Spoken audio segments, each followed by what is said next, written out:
Greetings and welcome to Black Mirror of Art, copyright Daijo Bukuma Productions.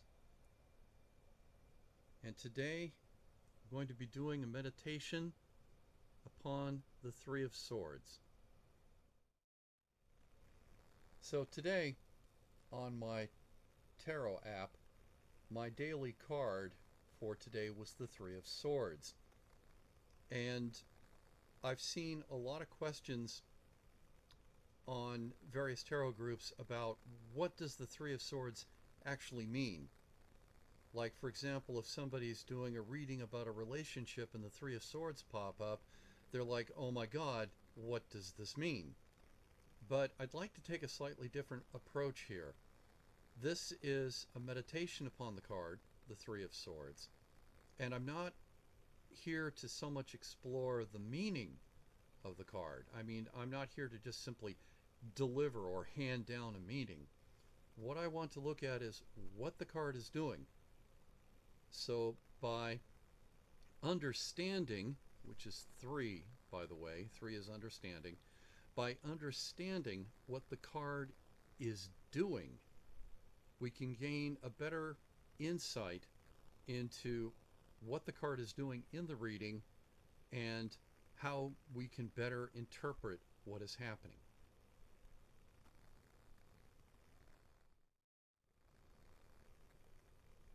Before we start, something to keep in mind. The Rider-Waite Tarot was designed by Arthur Edward Waite, and Arthur Edward Waite practiced a form of Christian mysticism called Martinism. Sorry, I really like doing these videos, and sometimes I get so excited I tend to mix my words. All right, so the first thing we need to look at is the structure of the card. What's going on? We've got clouds. We have three swords that are piercing a large red heart with rainfall in the background.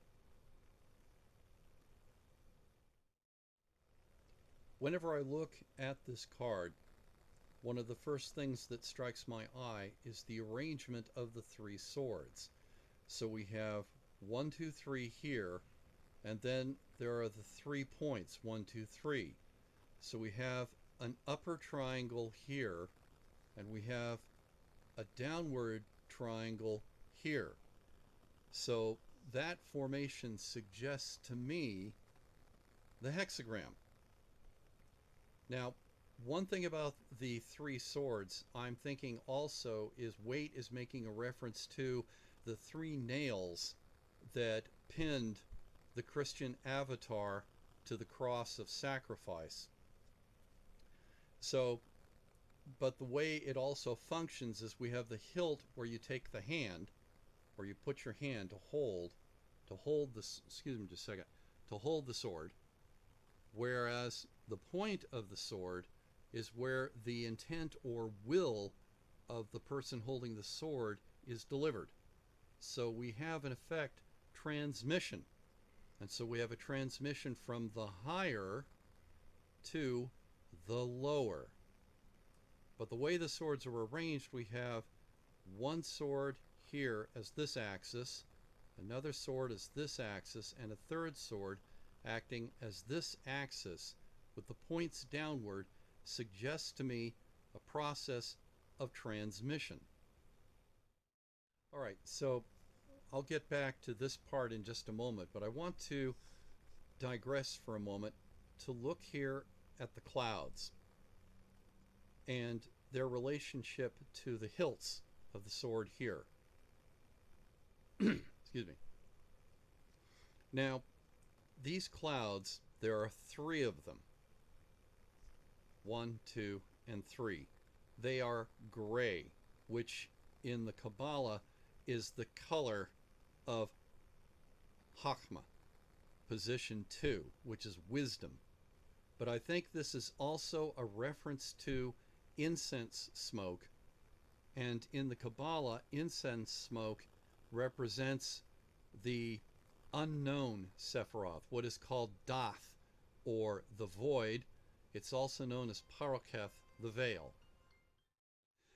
I was pleasantly interrupted by my wife. Anyway, so as I was talking about, I was making reference to the clouds, incense, smoke, possibly being Doth, the so-called hidden Sephiroth, or the void that also serves as a protective veil.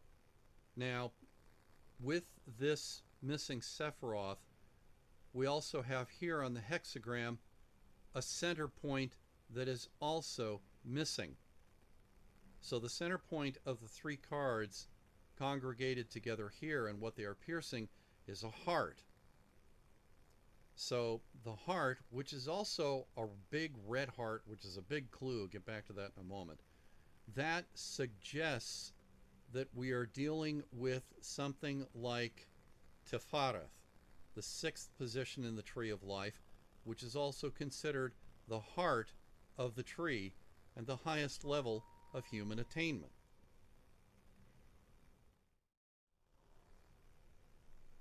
So I spoke earlier about the heart is red in this. And for me, red is a big clue because it's a clear reference to I think that it is a clear reference to the magician. For example, the red robe or stole that the magician wears, and I believe Waite in his book Pictorial Key to the Tarot states it is a robe or mantle that is easily removed. Red represents the passions, not just simply the passion of desire, such as sexual heat, but the passion or will to live. What makes us human is because we are alive and we know that we are alive. Again, 3, understanding. Swords, perception. So swords can represent mind or mentality, but the function of the mind or the mentality, the intellect, is perception. And here is the suggestion that this perception is a means of understanding our human condition. For Waite in the swords, Waite is attempting to portray the Christian version of the Buddhist truth, all life is suffering. However, just behind this heart, it's raining. And rain implies renewal. Possibly the idea that grief, most of all the perception that all life is suffering, grief therefore leads to healing, and the suggestion is this healing is a form of renewal, or in Martinism, it's referred to as regeneration of the soul.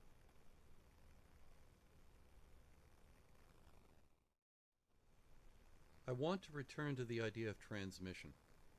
So whenever there's a hexagram involved, it's particularly in the Rider-Waite deck, it's a sure bet it's a reference to the Kabbalah, especially the Tree of Life. So the idea is that the heart, the missing heart here, is filled in for Sephiroth. And so the qualities of Kether, Chachma, and Binah, or basically the crown, wisdom, and understanding, have or transmit through direct pathways to Tefareth, which could also be considered kind of like the higher soul or the higher mind. Normal emotions and mentality are 7 and 8, with 9 as the foundation, but here is 6, which represents the perfected state. But even then, this understanding is not able to comprehend the supernals, and that is part of the function of Doth, the so-called missing Sephiroth, because it acts as a protective veil, because direct perception of the supernals at this point would mean destruction of the self. We're simply not able to comprehend it. Hence, the protective clouds that represent the unknown actions of the Most High.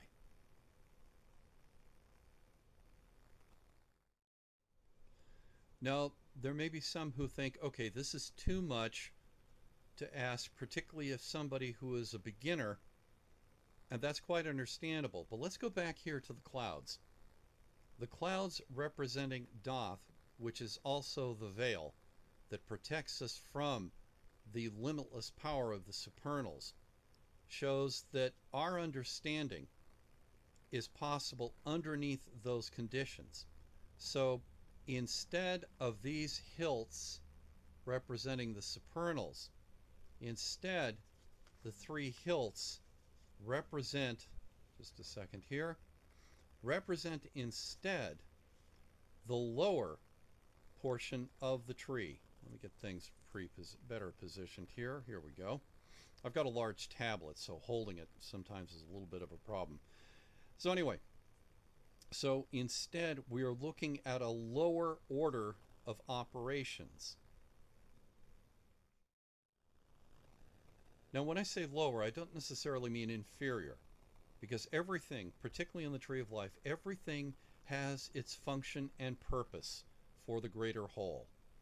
So here, the function or the actions of the three swords is instead reflecting what we can understand in our mortal form.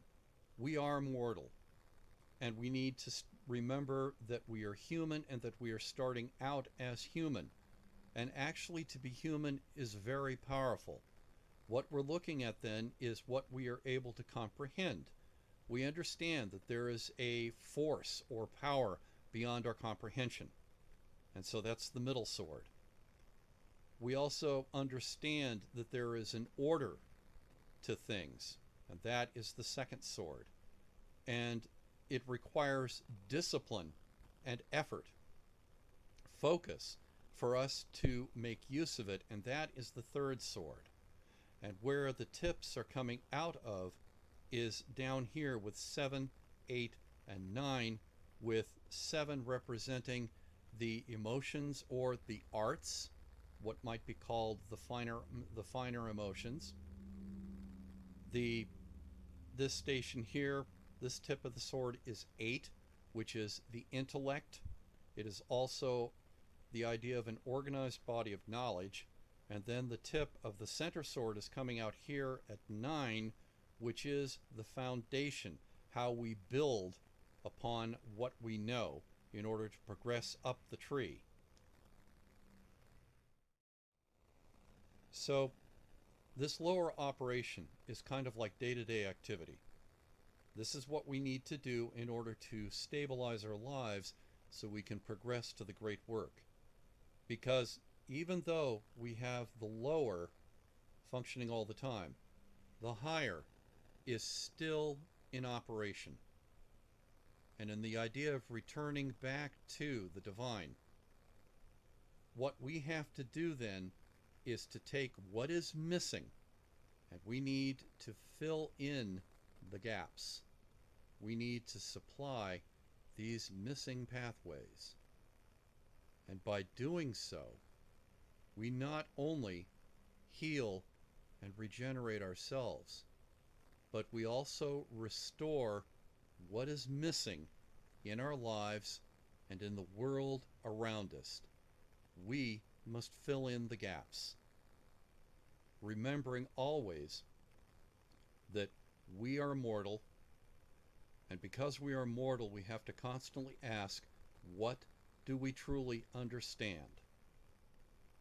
So, in stepping back, Three of Swords tells us that we are human, that we must begin with who and what we are, that progress is possible, particularly after we acknowledge our griefs and our wounds, heal them in this process, and move on with our lives. Final note, the background of this card, Behind the Rain, is mauve. Mauve consists of the colors blue, red, and white. Mauve occurs in quite a few of the cards, and my suspicion is that when the color mauve appears, this is an indication of what we can do to redeem ourselves and to make our lives and our world better.